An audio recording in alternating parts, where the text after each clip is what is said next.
Hi, this is Malathi.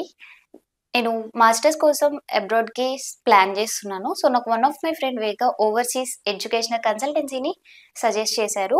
So, నేను after that Vega overseas కన్సల్టెన్సీకి visit అవ్వడం జరిగింది. నేను కౌన్సిలర్‌తో మాట్లాడాను. ప్రాపర్ గైడెన్స్ అనేది ఇచ్చారు. సో, 10థ్ ఆఫ్టర్ ఎక్కడికి వెళ్ళాలి, ఏంటి అనేది నేను కనుక్కున్నాను. నాకు సింగపూర్ వెళ్ళొచ్చు అని చెప్పేసి కౌన్సిలర్ నాకు సజెస్ట్ చేశారు. సో, అప్పుడు నేను సింగపూర్‌కి ప్లాన్ చేశాను. లిస్ట్ ఆఫ్ డాక్యుమెంట్స్ ప్రాసెస్ అనేది మొత్తం స్టార్ట్ చేశాను. సో, ఆ ప్రాసెసింగ్ ఎలా ఉంటది, ఏంటి అంటే ఐఎల్స్ అనేది నో నీడ్ అనమాట. సో, మీకు వెళ్ళడానికి బడ్జెట్ వచ్చే లోపల 3-4 లాక్స్ మాత్రమే ఉంటుంది. సో, 10థ్ స్టూడెంట్స్ 10థ్ ఆఫ్టర్ కూడా వెళ్ళేసేయొచ్చు. మీరు గ్రాడ్యుయేషన్ అది అలా ఏం అవసరం లేదు. సో, 10థ్ ఆఫ్టరే సింగపూర్‌కి వెళ్ళిపోవచ్చు. సో, మీరు కూడా నాలాగా మీ సక్సెస్ స్టోరీని షేర్ చేసుకోవాలి అనుకుంటే వేగా ఓవర్‌సీస్ ఎడ్యుకేషనల్ కన్సల్టెన్సీకి విజిట్ అవ్వండి. Thank you so much Vega overseas.